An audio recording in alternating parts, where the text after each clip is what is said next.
everybody. My name is Melanie Templet. I'm the president of NMLA. I am also the library director at Sandia Preparatory School in Albuquerque. And so we are here together to talk about, kind of do an overview for Library Legislative Day today.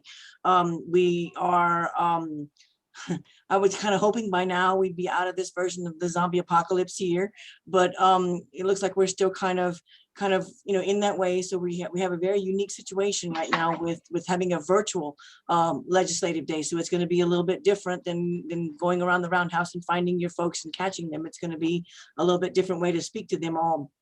Kind of like to, do a shameless plug for being a member of NMLA.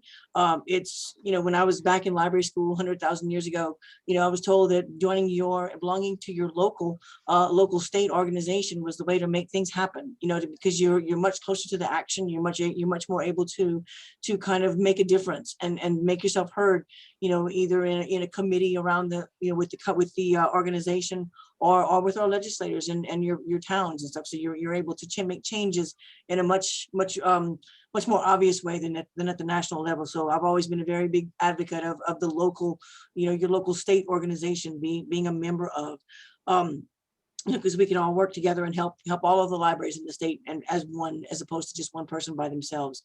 Britta mentioned a little bit earlier that we are looking at doing something with the state library and the Libraries Transform organization to do some very short training sessions, about 30 minutes a piece, and we're going to record them and put them on YouTube on how to approach a legislator. Whether you want to do the short, very succinct, like Eli likes to call it, elevator chat, where you grab them and chat to them real quickly, or something a little bit more involved in how to write to them and that kind of stuff. And we're looking at doing that in March sometime. So be keeping an eye out for those times. And if you can't attend those times, then they'll be available on our YouTube channel, on the NMLA YouTube channel. So you can watch them at your leisure or go back over them and kind of catch what you missed, or kind of catch up on and revisit it. And then I also kind of want to emphasize participating in the SIGs and the committees. If you're going to belong to your local organization, the SIGs and the committees are where the nuts and bolts of stuff happen. Where you can kind of get together with people of like minds and do stuff that actually will make a difference in your different libraries. I wanted to, when I became, back when I was on the board, I kept saying, we need to make NMLA and libraries in the state more accessible. Little did I realize that not long after I stepped up to be the vice president, that we had to do the very first ever fully virtual NMLA annual conference, and that was painful, but it did pretty well, and so I think we're heading on, into a brave new world where I think virtual is going to be a kind of a constant thing for us to be able to do, which is good because the state is so big that it makes it nice, makes it easier for people that are in the farther reaches to gather together. And that's why this legislative day I think is going to be good too, because people that couldn't have made it to Santa Fe are going to be able to kind of take in and are listening. I've heard librarians across the state have been listening to the committee reports because they can zoom in and it's much easier to hear what's going on in our roundhouse and what in the ways that deal with our particular libraries. We're going to, our agenda today is going to be kind of covering, little snippets of different kind of libraries and the Department of Cultural Affairs. And so we're going to, have a short presentation from all the different flavors of libraries in our state. And so without further ado, we'll head it back to Joe and hopefully Larry will be able to join us and pop in whenever, just kind of slip in between reports and stuff. Thank you guys again for your time. Yay! Thank you guys again for your time, for coming in, and take care, guys, and be safe and stay warm. Thanks, Melanie. So now it's my pleasure to introduce our lobbyist who's been legislative advocate, as I like to characterize it, for 8 years now.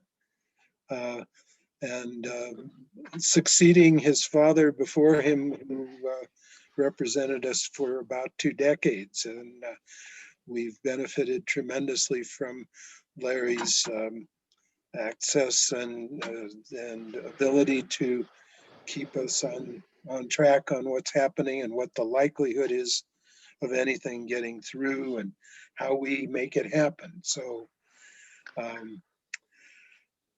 Larry, tell us how we do it good in the COVID era. Thanks, Joe.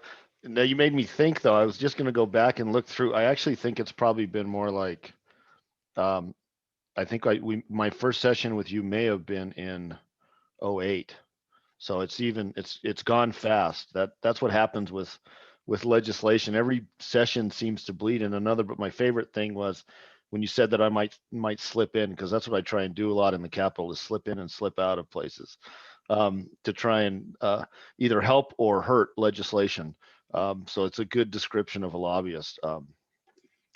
It's been a very interesting session, and what Melanie was talking about the new world with virtual and access.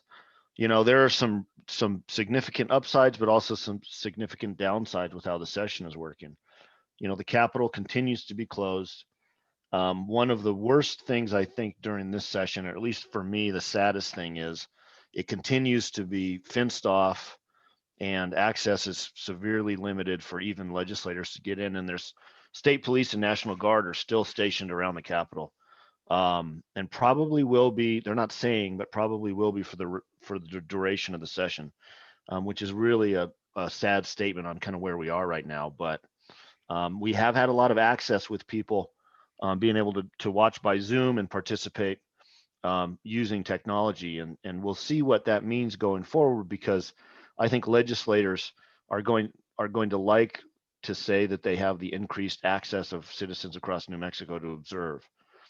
Kind of the downside of it is that although you have, they would call it transparency, I would call it just access to watch. In some ways, the virtual actually has restricted access to legislators pretty significantly. Normally when I come and we're doing this and we're talking in the Capitol, we talk about how do you connect with and how do you get to meet your legislator and how you need to work on that throughout the interim and develop a relationship with them. This year more than ever, that's more important than it ever has been, because from a real practical purpose, you have all these legislators who are doing Zoom all day and dealing with phone calls and text messages. And if they don't know you, they're not going to answer your phone call. They won't return your text, and you won't really be able to talk to them. And so, one thing that we always advocate is during the rest of the year, find out who your legislator is, start to connect with them. And the ideal situation is when something happens and it affects libraries, that they reach out to you and say, hey, Joe, what do you think of this piece of legislation? And this year it's more important than ever, because they will just ignore the people that they don't know. And it is not them trying to be spiteful, to not be helpful, to not be accessible. It is truly just a logistical issue. So just to give you an example, and this is probably magnified for a legislator, at the end of the day, I think it was on Tuesday, I'm talking to my daughter, who's a sophomore in college and also learning how to do everything virtually. And she said, how many phone calls today? Because I started to count them.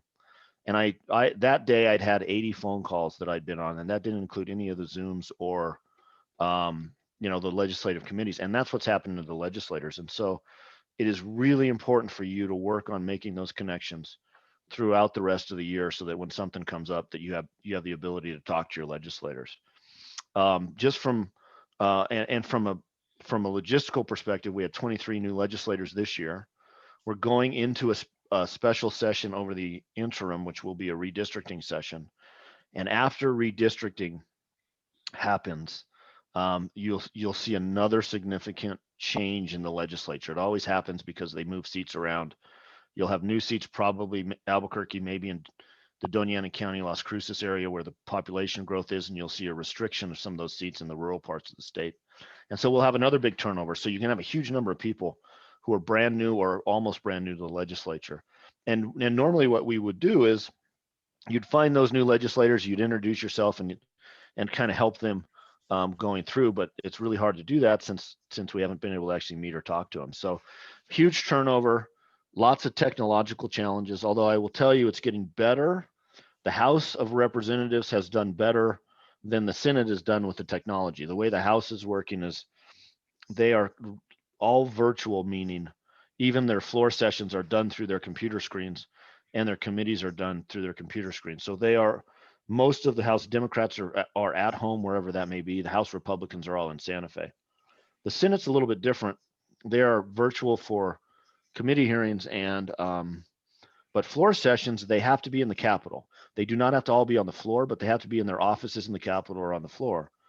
And then it's different rules for how you testify in committee. And Joe, I think you've probably done some of it, so you've probably gotten pretty good at it.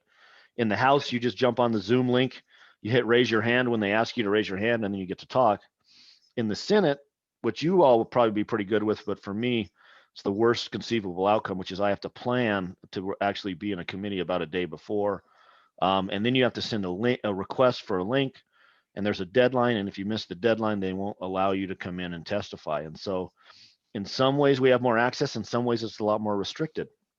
The other thing that's happening more at this time of the session, more than usual, is they're limiting the amount of time you're allowed to talk or the number of people who are allowed to talk. So, you know, it seems like you have a lot more access and transparency, but to me, the reality is it's a lot worse than in person. So it's been a challenge. It's a challenge for everybody, and it's a challenge for the legislators, but it's been a pretty difficult session. From just pure budget issues and policy issues, the budget, which we thought was going to be $2 billion down when the pandemic first hit, we'll get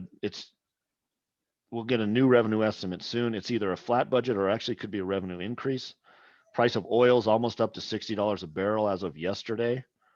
Now this piece, although it's just kind of more wonky, you know, the geekiness of being a legislative advocate, the budget, they're going to do it in a different way. But the important thing for you all to know, which I just heard yesterday, was they're going to have the budget bill come from the House to the Senate. And this year, the Senate is preparing to do what's called a junior bill. Junior bills are not something that happens very often. What that means is they have enough general fund revenue that they are going to allocate a certain amount of money to each legislator to spend however they choose, which includes capital or operational money.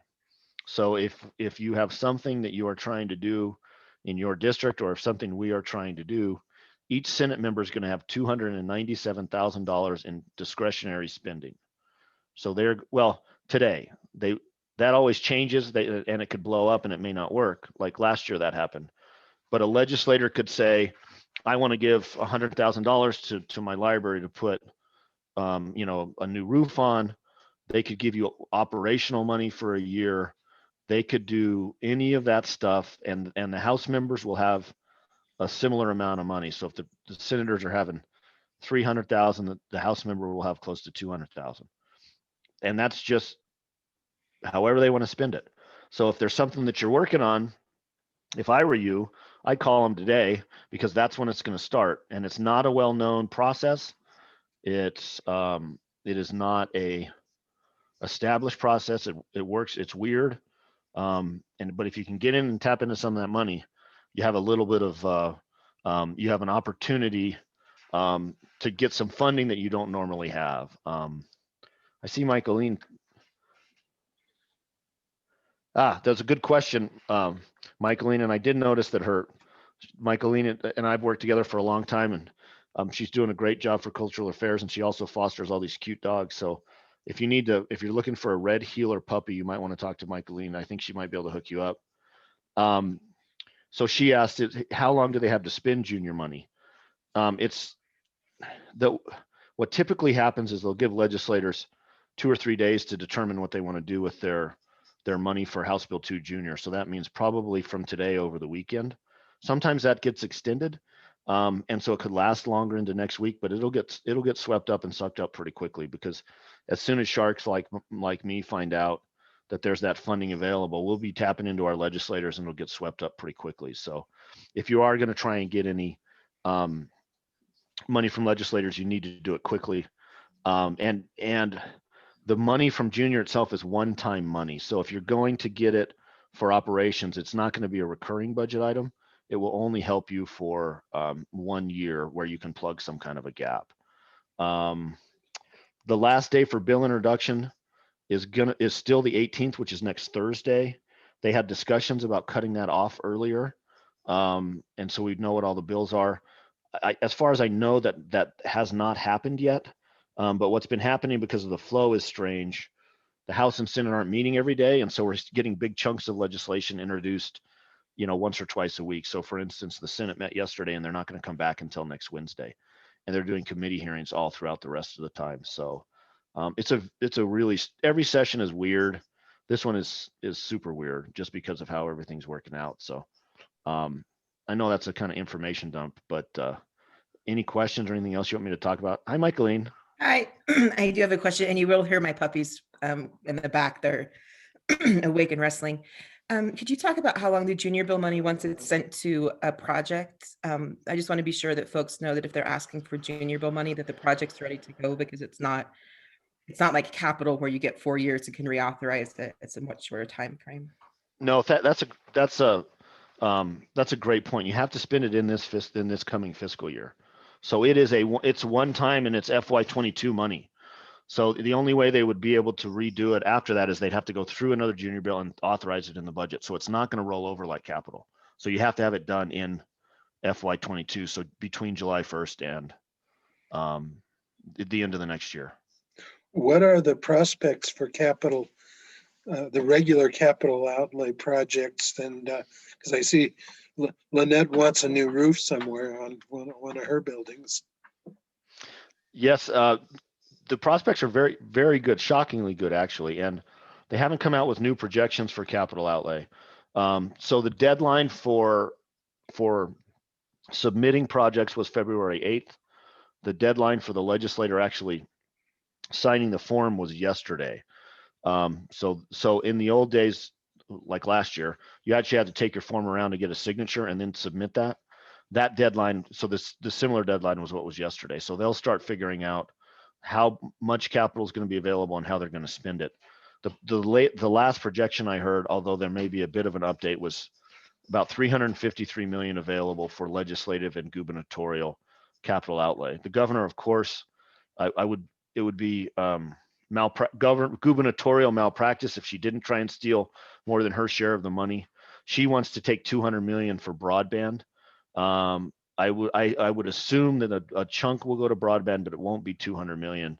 But they'll start to divvy it up. It actually could be more than that 353, because that number can move depending on revenues. It's not directly related to actual revenues, but as the revenues go up, it will it could be more than that. So it's a lot more than I ever thought it would be back in March and April, because it's not that much less than it was last year. So it's a significant chunk of money. The way that works, and I think probably everybody knows, but just quickly, typically that 353 million would be divided into thirds, with a third going to the governor to spend on her projects, a third to the House, and a third to the Senate. But some of that, like if she takes some off of the top for broadband, then that may change that division a little bit. Great. Well, thank you, Larry. We're always appreciating the work you do, and we'll be in touch. As you know, we don't have that many bills going, but they're important, and we'll watch them and let you know.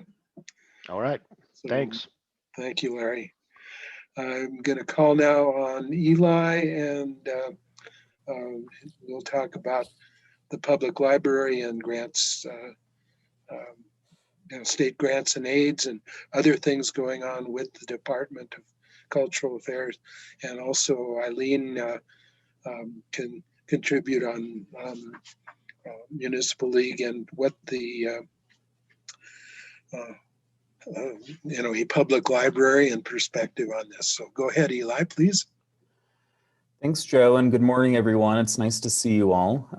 For those of you who don't know me, I'm Eli Ganay, the state librarian.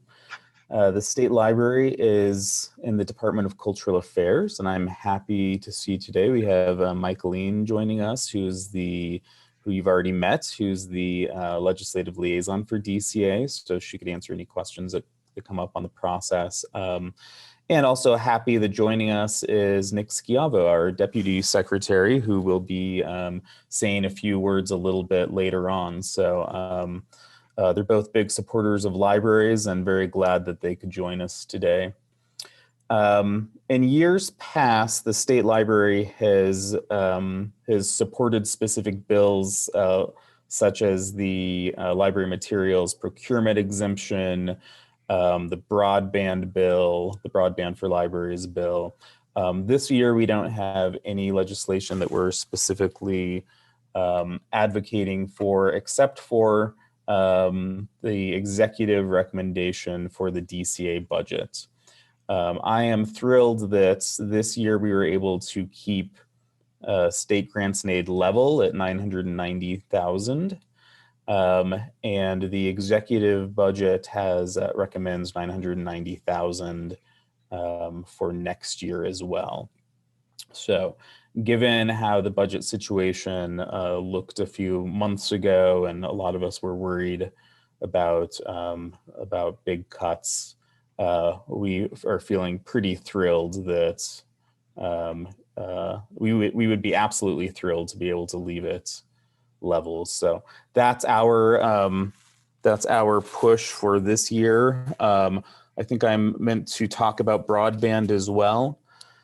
So let me say about broadband that, as you know, we were funded for $1 million for our library broadband infrastructure fund. We have, I believe, 870,000 of that left. The way that broadband works, we go through the E-rate process, which is a year-long process. So it takes a while before expenses hit, but happily we've completed over 20 some projects already, and we've got many more in the process. So that has been an incredibly successful project. I have to give a shout out to Tracy Ortiz, who was big motivation behind that broadband bill and getting it funded. And Teresa, I saw in the chat that your school lost someone recently, so very sorry to hear that. In the session this year are two broadband bills that I'm aware of. House Bill 10 and Senate Bill 93, I believe. So the state library doesn't advocate either way on those sorts of things, but we do keep an eye on them, and we show up for the committee hearings to answer any questions on how it might impact libraries from an informational standpoint only. And the tribal library bills, I believe, are being discussed later, and I believe Shell is going to discuss the rural library bill later as well. So I think I will stop there unless there's any questions and hand it over to Eileen and Cynthia. Eileen, please go ahead. Good morning, everyone. I'm Eileen Sullivan, and I'm the library manager at the Los Alamos County Library System, as well as president of the New Mexico Municipal League's librarians subsection. And I'd like to also acknowledge Lynette Schur, who's with us today. Lynette is our vice president of the New Mexico Municipal League Librarians Group. For those of you who don't know about the New Mexico Municipal League and what that group does, it's a non-profit, nonpartisan association representing and serving New Mexico cities, towns, and villages with 106 member cities comprising the league. Throughout the year, the League works with state legislators and the executive branch to develop policies, laws, and regulations that facilitate operating municipal government. So they support and oppose many bills throughout the year. The one thing about the League where they have been extremely valuable and have provided a lot of support is they have always been very strong supporters of both the GO bonds and the state grant and aids. Those have always been high priorities for the League. I think where the value really comes is, it's great for librarians to advocate as librarians for what we do, but I think it's also very powerful to have that message coming from our municipalities and our leadership, municipal leadership in our communities as well, that are saying, yes, our libraries are valuable. We need these bonds, we need these state aid monies, and that they really do provide benefit in a bigger way to our communities, kind of in a very large, broad way. So that's really all I have to say right now about the League and the role of the League and the value of that. But I don't know, Lynette, I don't see Cynthia here, but Lynette, you might also want to add something, so. Lynette, go ahead. Thanks, Eileen. Lynette Schur, I'm the director here in Rio Rancho Public Library. The other thing I would add is next year we will be submitting through the League a proposal for the supporting the 2022 GO bond.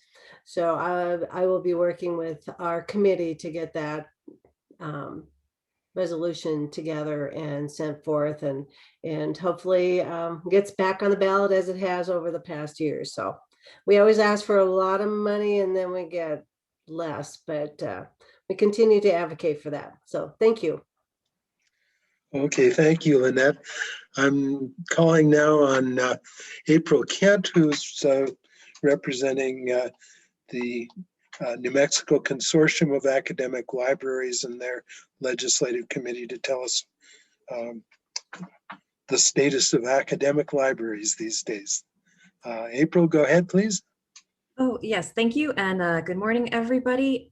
In non-GO bond years, NMCal really, our main goal is to thank our legislators, stay on their radar, and remind them of the great expense of academic resources, especially in the STEM fields of science, technology, and math. So we sent by email to all of our legislators a thank you letter from our NMCal president saying essentially that, giving several copies of our talking points, which break down the expenses, including the great increase of inflation each year for databases and journals, again, especially for our STEM fields. And we have several ways for our people to talk about that. Our NMCal directors, we're given contact information for all of the individual legislators so they can advocate. And we did send a call out to our NMCal directors to see if there is any institution asks that are going out that would benefit the academic libraries. We haven't heard back, so we don't think there's anything on the slate that we're advocating specifically for beyond libraries in general. But if you know anything about any of the universities or colleges that have legislation that would benefit the library, please let us know and we will help get the word out about that. So I stand for any questions or for anything that you may have heard. Okay, well, seeing none, we will now call on Tracy Nichols from the John Baker Elementary School in Albuquerque, representing the school library SIG. I've got I'm going to share my screen here, if that's all right. No, guess not. Okay. Well, we'll get it for you. Okay. I just had a visual to help me. Yeah, they have to make you a host. Oh, okay. So the school returning to school is the hot button issue right now, and it's very political. And regardless of where you sit on that political spectrum, there are some things that we have determined will be most helpful or least harmful in this effort. So the first one is that we've been talking to, we've got our school librarians organized to advocate to their legislatures. But if this comes up in your conversations as you advocate for libraries in general, just remember that there is still lots of teaching going on, and librarians are at the forefront of that. They were instrumental in text distribution, getting people connected to the internet. Even here in Albuquerque, that was surprisingly difficult in some spaces. You usually would just think that that's a rural issue. So one of our legislative priorities from the school SIG perspective is to support those broadband expansion efforts. So we are keeping our eyes on any bills that are going to help expand broadband, regardless of what entity is going to facilitate that, because we know our students are going to continue to need that in the future. We are also continuing to remind our legislators that school librarians are a key to helping them meet their Yazzie Martinez mandates, addressing the needs of special ed students, minority students, specifically Native and Hispanic students, socioeconomically disadvantaged students, and school librarians are key to helping that, because we do culturally responsive education. We educate all the educators about how to be culturally responsive through anti-discrimination education and literature. And so the bottom line for the school SIG is we don't want anybody to lose their job. We want to make sure that we are not held harmful of the low enrollment numbers. For example, in APS, if we were basing next year's school funding on this year's school enrollment, we would lose $35 million, which would mean that teachers would lose their jobs, and that would include school librarians. New Mexico and APS in particular has been really, we didn't lose school libraries and school library positions in the 2008 recession. We are one of the few states that have managed to keep school libraries and librarians in the schools. And we want that to continue. So right now we are not advocating for the PED liaison position for librarians. We are holding that off until it's a more politically friendly environment to ask for that. We are not asking for reinstating school library materials funds. Eventually, we want to revisit that conversation. Would be wonderful to have those monies start flowing back, but now is not the time to ask for that. So we're keeping a close eye on that. We've got people in the PED that are keeping us informed. Mary Chappell, who used to be the chair of our SIG, that I took her place in January, she's with the PED now. So we have somebody kind of on the inside keeping us apprised of those things, as well as what everybody in this collective is doing for us already. So those are the main, those are our priorities: broadband and funding to maintain funding based on at least not this school year enrollments numbers. Maybe last year, maybe an average. I don't know. There are some different discussions. House Bill 175 is making its way through committee. It got due pass on Saturday out of Education Committee. And so it goes somewhere else. Somebody could educate me on where it goes after that. I don't know, but we'll get it on the list here. But that's the bill that was crafted by two educators who are legislators. They are sponsoring and whatever the language is. I'm still learning the language. What's bringing the that- number again? House Bill 175, and that is the one Okay. just asking the term is to hold us harmless of Right. low enrollment numbers. Okay, great. You've got a question. Are students getting materials to read at home?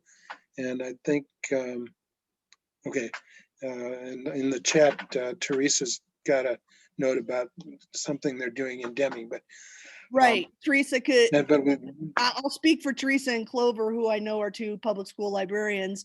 Yes, that is happening depending on the response of the students, and but librarians all over the state are helping to make sure that that they have access to electronic materials and physical materials. Yes, that is, I mean, there are hurdles to overcome depending on your site specifically, but like I just put books out this morning and kids can come pick them out 8 to 5, Monday through Friday. They just put it on hold and they come pick it up at their leisure. I've delivered books to kids in my neighborhood because I'm able to do that. But yeah, kids are still accessing books. APS in particular did a distribution where at every school kids could come and just get books to take too. And I'm sure those kinds of efforts are probably happening all over the state. Melanie wants to say something here. Our kids, we've been hybrid since August, and we have had a way that they could log into our card catalog and check things out, and we could do curbside. So we've been doing curbside stuff around, and I don't know what Rio Rancho is doing. My husband even doesn't know what they're doing. So I'm hoping that they're getting books to the kids that are staying virtual too. Great. Well, we need to move on here, and thank you, Tracy. Let's see, we have tribal libraries, and Teresa Naranjo is going to report on where the action is in library legislation this session. Go ahead, Teresa. Good morning. I'm trying to get my camera to work, but I'm not having, oh, there I go. There you are. Good morning, everybody. Thank you for getting the legislative day together. I'm a member of the Native American Library Special Interest Group.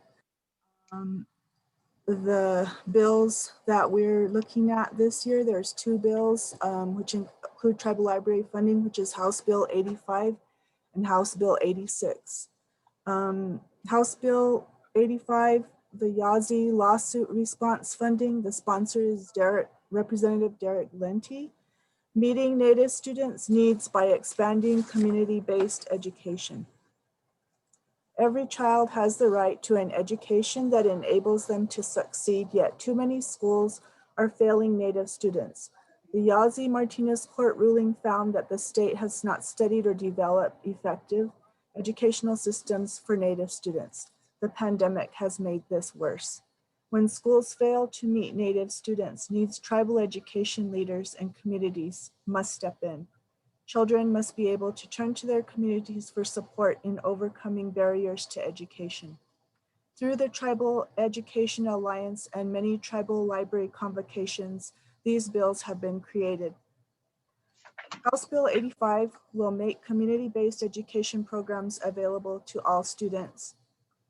The bill will support tribal libraries to serve as community education hubs, offering educational programs in a nourishing and intergenerational setting that makes all learners feel welcome. House Bill 85 harnesses the unique knowledge and experience of tribal communities to make education more accessible through investing in tribal libraries to provide after-school and summer school programs, referrals to career and social support services, and technology access. The investment is $22.7 million. The next bill, House Bill 86, the Native American Library and Education, Internet and Education.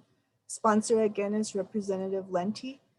Tribal communities offer and strengthening community-based education infrastructure. Tribal communities offer an abundance of educational opportunities that help Native students learn and thrive. Yet tribal libraries are crumbling and technology is lagging behind, and the digital divide is growing.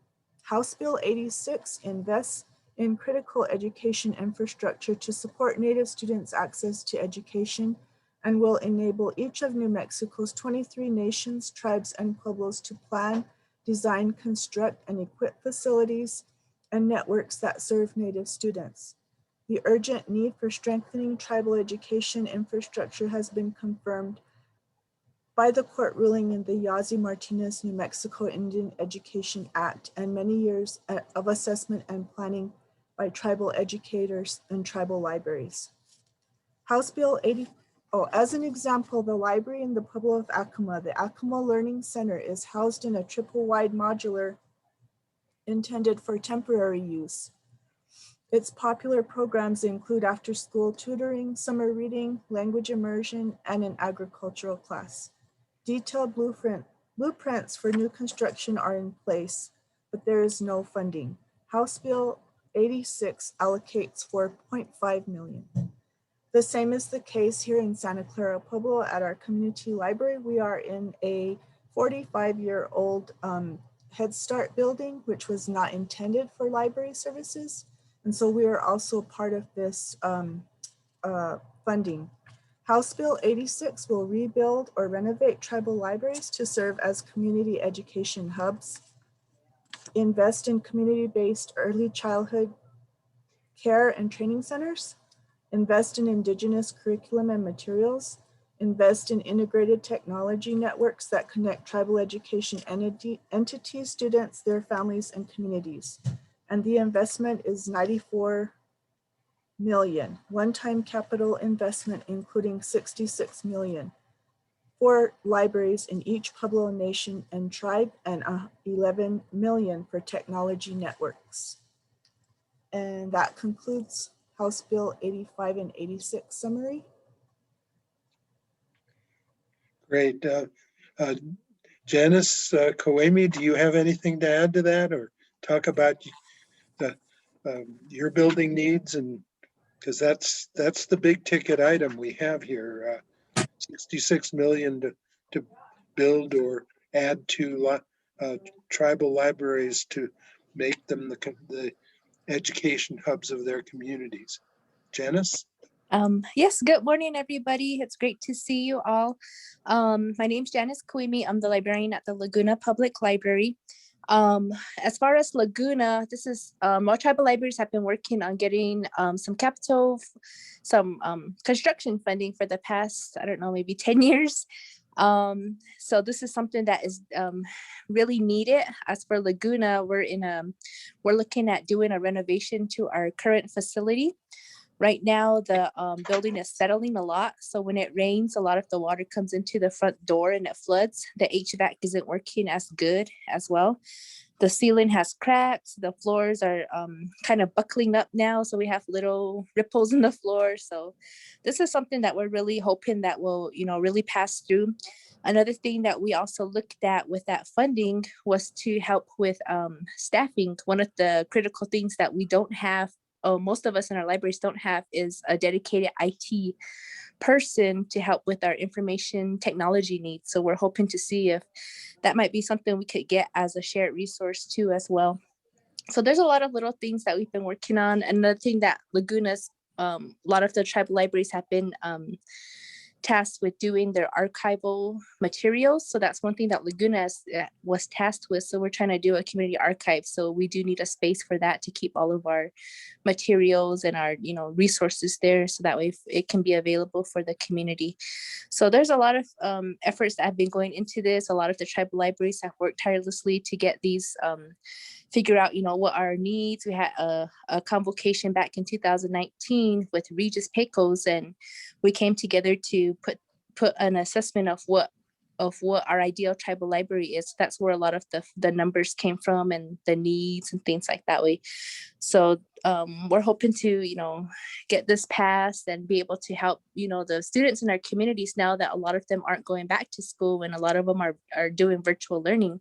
So the information technology, the broadband internet, that's another important thing that we're hoping to provide within our libraries too as well, since we don't have a good infrastructure here in the communities when providing internet. We are in a rural area, so of course it's a hit and miss sometimes when the kids have to go on and they don't have a good connection, or there's a lot of people on at the same time. So that's there's a lot of little things there that we're hoping that we can help our communities with. Great. Thank you, Janice. You're in you serve the Laguna Public Library serves a community the size of Belen with a library comparable to the library in Hatch, as well as your physical plant difficulties. The sponsor of our bill, Derek Lente from Sandia Pueblo, you go see the Sandia Library.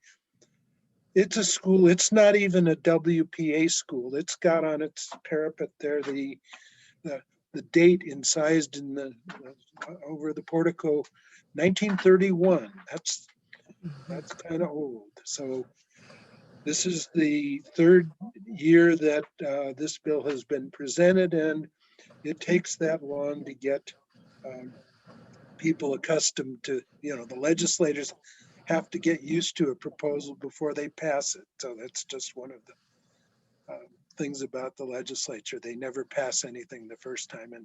But you're making your case, and we thank you for that. Thank you, Teresa. Teresa's has been to our, has been our go-to person for legislative hearings for 25 years now, and we are appreciating your efforts and NALSIC's efforts. So let's go now to Nick Schiavo, who will greet us from the Department of Cultural Affairs, and go ahead, Nick. Thank you. Good morning, everyone. The Secretary regrets that she couldn't be with us this morning. I want to begin by saying that the library is my favorite public service. Please don't share this with anyone. I'd hate to make the rest of cultural affairs jealous. You, the libraries, are the hearts of the community. You provide critical literacy and education. You connect people to each other and to services and opportunities they need. It goes without saying this has been a challenging year, but as I knew you would, libraries have risen to the challenge by developing new and creative ways to serve the public. I'm so grateful for all that you've done to keep communities safe while adapting and continuing to provide services. DCA's museums and historic sites are reopening, limited visitors and no hands-on exhibits.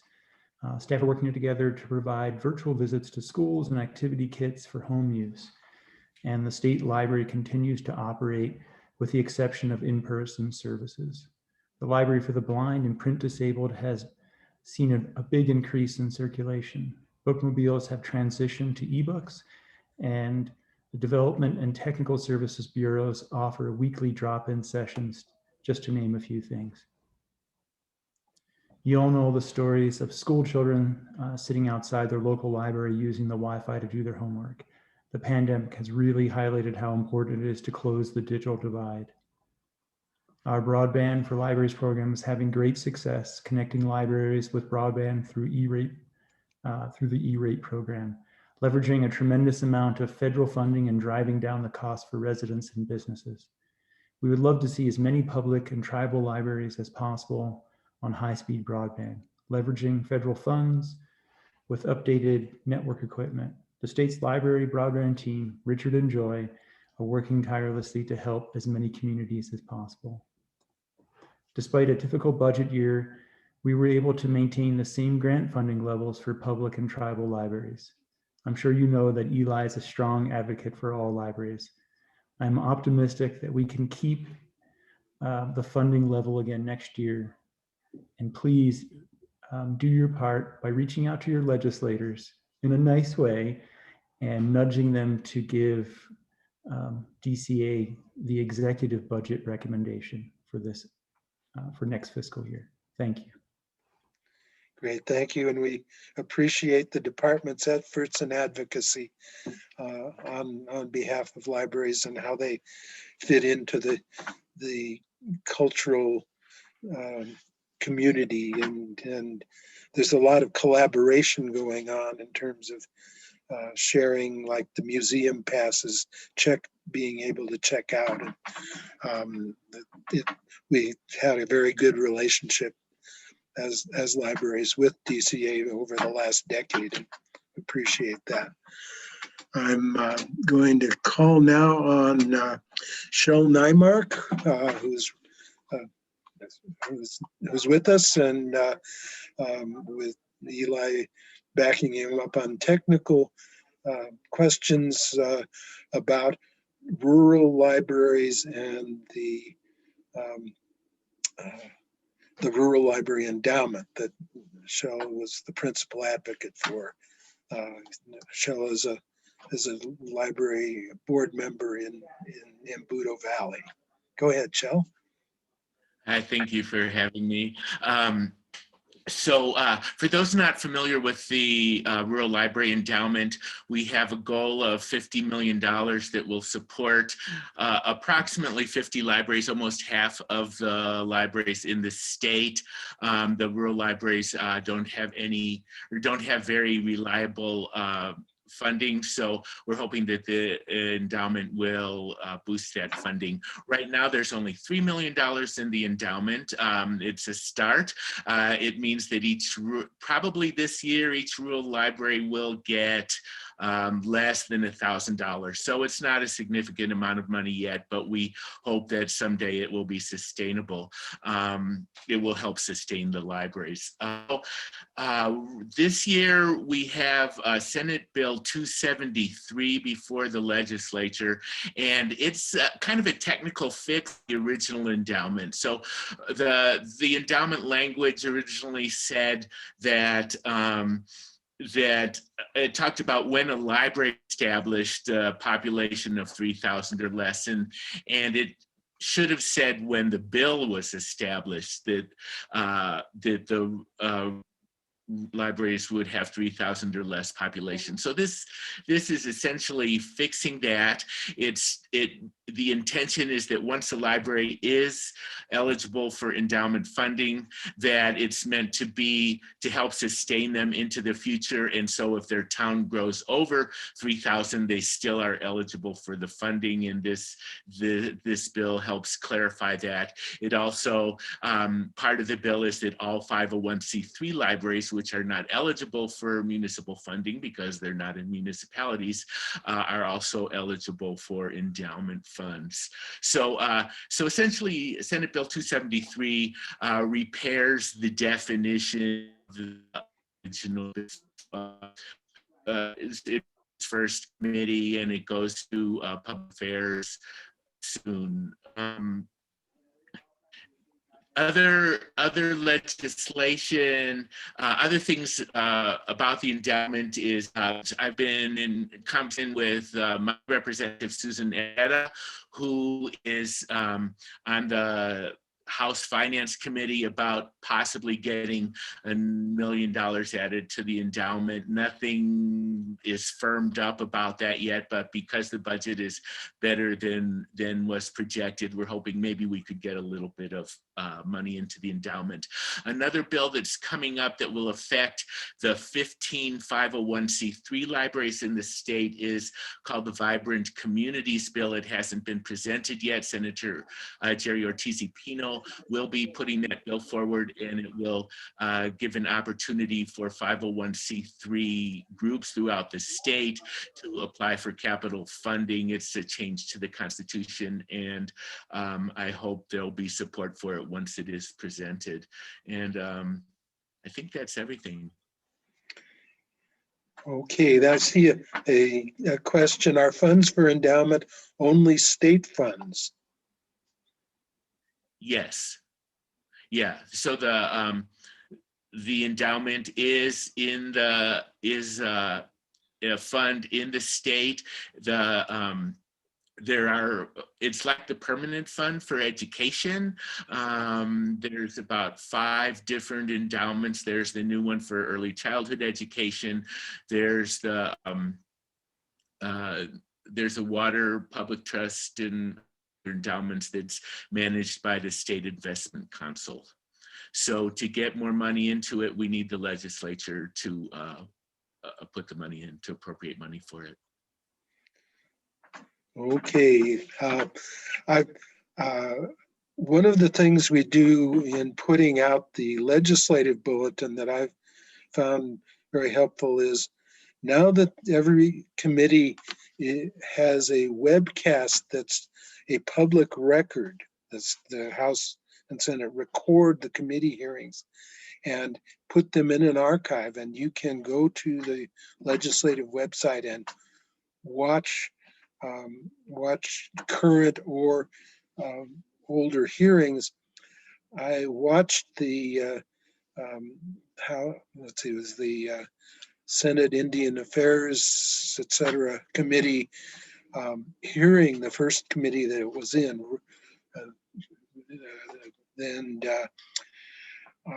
There were some very good questions asked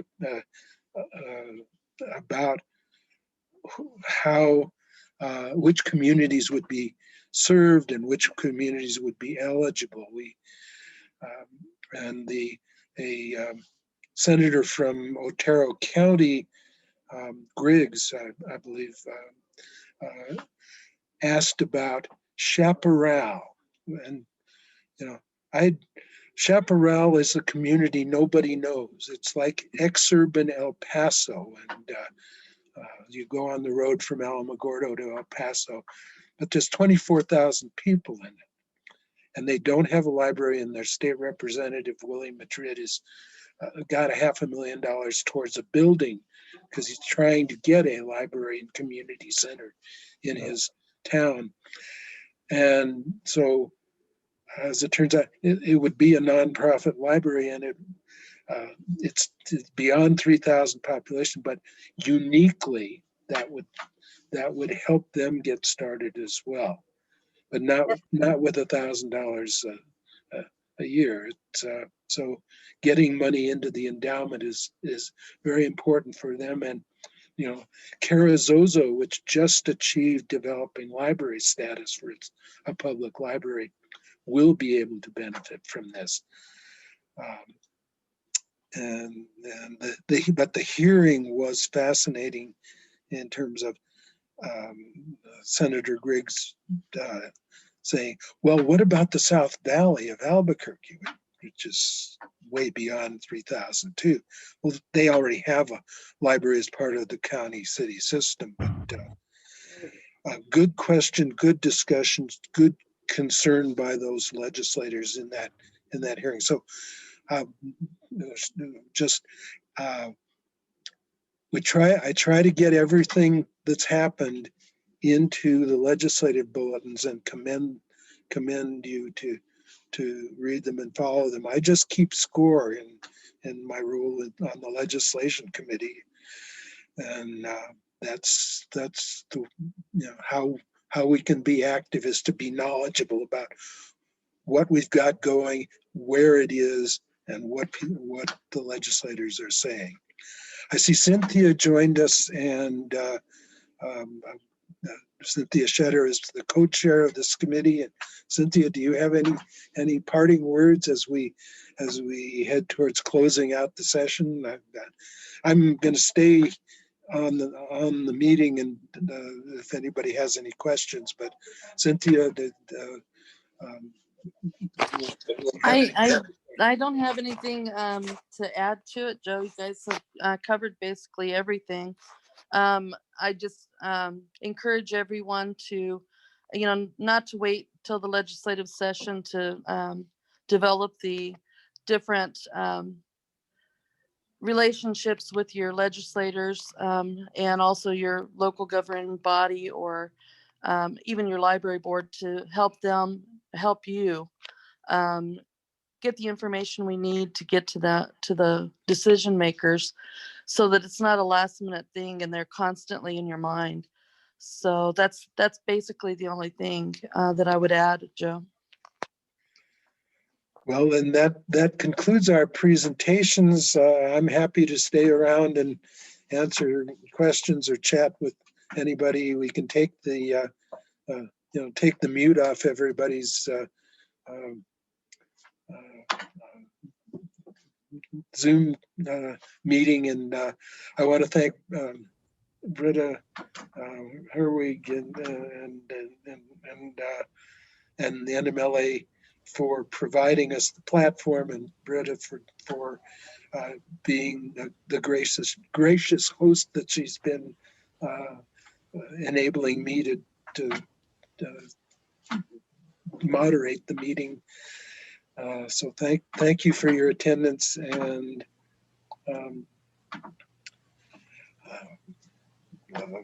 anybody want to chat? Let's go, Lynette. Hey.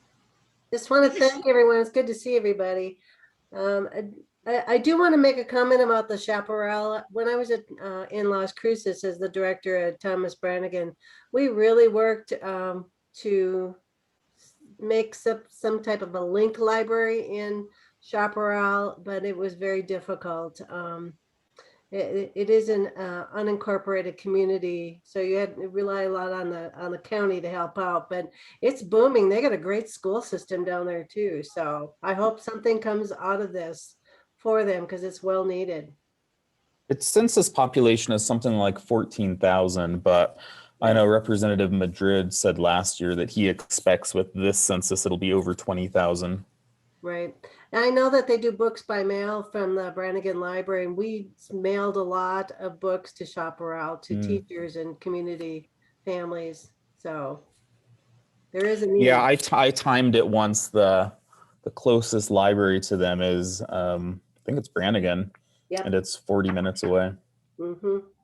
Are there any buildings in town that Community center that would include a library, and then they got funding the following year, so for phase 1 of that project. So just based on that, my assumption is that they're building a new building. Good. Yeah, that'll be fabulous. Well, the Friends of the Santa Fe Public Library have lots of books in very good condition, bestsellers and such. If they need inventory, they should get in touch with me. Oh, they've got quite a bit in Brannigan too, so. Yeah, soon as they got a box to put it in, we can help them fill it up. Right. Yeah. So. Because, I was testifying on a bill in the House committee, and Representative Madrid approached me and said, "I'd like to see you in my office. I want to tell you about my trying to get a library." And he spent 20 minutes telling me, their situation and how he really that was the one of the most important things that he was trying to do as a legislator. So right. It's well needed. It'll be well used. So that shows how we grow. I thought Chaparral was just another one of those farm towns along the river, and had no idea that there was this urban cluster halfway between Alamogordo and El Paso. Just no idea, but the fact that we as we advocate and become known, we get these legislators who say, "Oh yeah, that's the library guy." Right. And I've got one too, and I want to get stuff in my community. Right. I was going to ask Eli how Anthony, New Mexico is doing, because they had a really good friends group that got the funding to build the building in Anthony, New Mexico. But I don't know if the library is still being funded or meeting the needs of the community or the state requirements. So I'll have to check with them on that. So yeah, there's a lot of good stuff going on down there. most everybody is still muted. I think you can unmute yourself. Yes. did. Kitty, are you still Uh-huh. there? Oh, yes. Hi, yeah, it's good to see you. What do you have to say? Well, I wanted to talk about something related to the Tribal Education Alliance. There is a new organization called Transform Education New Mexico, and it's been working with the Tribal Alliance. It's a group of teachers, mostly in the South, in the southern part of the state, who are in response, they also are in response to the Yazzie Martinez court decision. And it's easy to become a member, and I've noticed, there are probably 20 organizations that are supportive of this, of Transform Education New Mexico, but the NMLA is not represented. And I wanted to throw that out as a possibility. Can you send us a Didn't know about that. contact and we can Yes, take a look at that? okay. Okay, anybody else? Thank you, Susan. Okay, Kitty. Hey, Julia, I see you.